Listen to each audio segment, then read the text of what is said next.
Siemanko, z tej strony witam Was serdecznie. Witam Was w drugim odcinku poświęconym podstawom wędkarstwa ultralight. Dzisiaj porozmawiamy sobie o plecionkach i porozmawiamy sobie o przyponach, o różnych rodzajach tych przyponów. Na plecionkach, na opakowaniach często jest symbol X, czyli razy i przy tym cyfra, czyli razy 4, 8, 5 czy nawet 12. Jest to ilość splotów takiej plecionki. I o ile przy szczupakach czy sandaczach to ma jakieś duże znaczenie oczywiście, bo im więcej splotów, tym jest większa wytrzymałość takiej plecionki, jeśli chodzi o kilogramy. O tyle w wędkarstwie ultralight moim zdaniem to nie ma aż takiego wielkiego znaczenia. Tym bardziej jeśli mówimy o plecionkach średnicy rzędu 0,04 mm czy 0,06 mm, tak jak ja łowię. Naprawdę ciężko jest zrobić plecionkę 8-splotową. Wiadomo, że producenci plecionek różnie podają, nie zawsze ta średnica jest taka, jak jest podawana na opakowaniach, ale przyjmuje się, że te plecionki 0,04 i 6 to są plecionki zrobione właśnie z czterech włókien. I takimi plecionkami ja właśnie łowię na kanałach. Nawet nie na kanałach, ale też w rzekach, pstrągi czy klenie. Więc uważam, że na początek przygody z ultralightem powinniście porozglądać się za plecionkami właśnie 4-splotowymi. Co do kolorów, ja tutaj mam akurat pomarańczowy, który miałem w tamtym sezonie i tutaj mam różowy. Tak naprawdę według mnie kolory to są tylko dla nas, dla wędkarzy, tak żeby lepiej widzieć tą przynętę, żeby mniej więcej wiedzieć, że ta przynęta jest w wodzie, ale też żeby widzieć czasami brania. Nie zawsze jest tak, że branie czujemy na całej wędce, jest takie mocne. Czasami to jest takie delikatne skubnięcie, które faktycznie widać tylko na plecionce. Jeśli plecionkę będziecie mieli ciemną, a jeśli łowicie jeszcze w brudnej wodzie, no to naprawdę czasami jest bardzo ciężko wyczuć czy zobaczyć takie branie, gdzie przy kolorowej plecionce jest na pewno dużo łatwiej.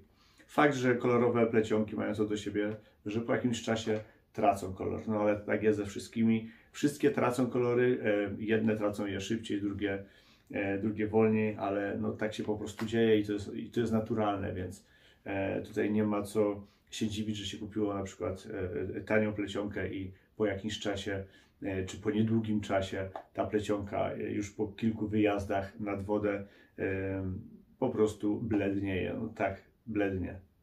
Blednieje? Traci kolor. Nie ma co tutaj strasznie się rozczulać nad tym, po prostu trzeba troszkę tej plecionki wyrzucić i lecimy dalej. Co do firm, ja oczywiście Wam dam swoją rekomendację, tak jak dałem w poprzednim filmie. Ja tutaj miałem w tamtym roku plecionkę z Mistrala 4-splotową 0,08. Dla mnie ona była troszkę za gruba. Ja raczej nie schodzę, nie używam plecionek powyżej 0,06. 0,06 to jest dla mnie taka optymalna grubość, jeśli chodzi o to, że jest mega cienka, a jest przy tym na tyle wytrzymała, że można sobie połowić nawet pstrągi, duże pstrągi z szybszej jakiejś rzeki. Tutaj mam plecionkę, którą kupiłem, to jest plecionka z AliExpress. Szczerze nie mogę jej polecić, bo kupiłem ją tak naprawdę tylko dlatego, żeby pokazać Wam w następnym odcinku, jak plecionkę ja nawijam na kołowrotek, bo to też myślę, że jest dość ważna rzecz i też powstało mnóstwo filmów. Pokażę Wam, jak ja to robię. Może akurat Wam się ten sposób spodoba, a jest mega prosty. Także po to tą plecionkę kupiłem. Ona też jest 0,06 mm i ma 150 metrów, tak jest napisane na opakowaniu. Chociaż szczerze powiem Wam, jak sobie zobaczycie, jak mało jest na tej szpuli, Wątpię, że jest 150 metrów, ale zobaczymy w następnym odcinku. Jeśli chodzi o moją rekomendację i jeśli chodzi o plecionkę, którą ja najczęściej wybieram, bo tak naprawdę ja ją używam do tej pory i zmieniam sobie tylko czasami kolory. To jest mega tania plecionka. W Polsce widziałem, kosztuje około 40 zł. W Anglii około 12 funtów, czyli gdzieś około 60 zł. Jest to Shimano Kairiki czterosplotowa 0,06 mm. I już sobie tutaj napisałem nawet. I jest wytrzymała do 4,4 kg, tak podaje producent, więc wytrzymałość jest na tyle duża, że spokojnie możecie wyciągnąć największego okonia, jakiego tylko Wam się uda złowić. Oczywiście pstrąga i dużego kleja tak samo. Ja się na niej nigdy nie zawiodłem. Wiadomo, te kolory, tak jak mówiłem, plecionki tracą po jakimś czasie, no ale to jest naturalne. No dobrze, a teraz pora na przypony. Przypony, jakie ja stosuję, to są ich dwa rodzaje, czyli fluorokarbon i przypony wolframowe. I teraz, jeśli w Waszej wodzie wiecie, że nie ma dużo szczupaków, a wtedy możecie zapomnieć o wolframowych przyponach i stosować tylko przypony fluorokarbonowe albo przypony z żyłki. Ja akurat używam fluorokarbon o różnych grubościach i teraz każdy oczywiście ma swoje preferencje. Jedni lubią bardzo cienki fluorokarbon, drudzy gruby. U mnie grubość takiego fluorokarbonu mniej więcej to jest 0,20 mm. Wiem, że jest na tyle mocny, że znowu mogę wyholować większą rybę, a jest na tyle delikatny, że nie zaburza jakoś specjalnie pracy przynęty, nawet tych najmniejszych, z najmniejszym obciążeniem. Z reguły stosuję przypon z Savage Geara w swoim pudełku, najczęściej z Berkeleya, bo ten mi się najlepiej sprawdził. Jest najbardziej miękki z tych wszystkich, które używałem. Ten jest akurat 0,22 mm o wytrzymałości 3,6 kg. Jest taki idealny. Mam tutaj jeszcze taki malutki, też go często używam. To jest przypon z Mistrala. Tutaj jest napisane co prawda, że jest 0,20 mm do 4,9 kg. No, to akurat nie jest prawdą.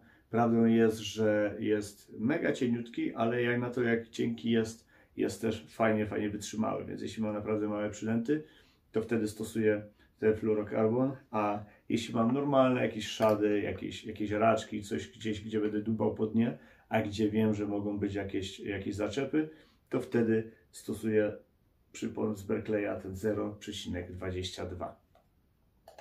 Ale jeśli wiem też, że na przykład w kanale roi się od szczupaków, tak jak u mnie, to wtedy coraz częściej, bo na początku muszę Wam się przyznać, że nie stosowałem w ogóle wolframowych przyponów i miałem parę obcinek, to znaczy szczupak jak złapał, wiadomo, taki fluorokarbon, to jest tylko jedno zamknięcie pyska, no i macie po przynęcie. Co najważniejsze, ta przynęta, co najgorsze, zostaje w pysku takiego szczupaka.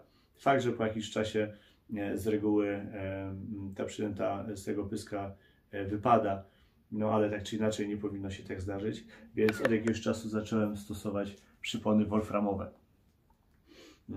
Byłem ostatnio w Polsce, kupiłem sobie kilka z różnych firm, no i teraz przypon wolframowy, jeśli kupicie mega cienki, nawet o wytrzymałości 2-3 kg, bo takie też znalazłem, jest dużo lepszy niż nawet gruby fluorokarbon, wierzcie mi. Macie większe szanse, żeby wyholować nawet szczupaka, żeby Wam nie przegryźć cienkiego wolframu, a na pewno Wam przegryzie z łatwością fluorokarbon. Kupiłem dwóch producentów. Oba przypony są do 3 kg. Jeden jest z firmy Robinson, drugi z Jacksona. Jeden ma 25 cm, czyli ten z Robinsona, i nie, oba mają 25 cm, o proszę bardzo. Z Jacksona jest do 2,5 kg, a z Robinsona do 3 kg. No więc tutaj mam mieszane uczucia, jeśli chodzi o Jacksona. To znaczy już po pierwszym lekkim zahaczeniu o coś na dnie, urwałem go. Tu, gdzie jest ta malutka agrafka, po prostu się zerwał. Ale muszę powiedzieć, że mega fajnie mnie zaskoczył przypon z Robinsona.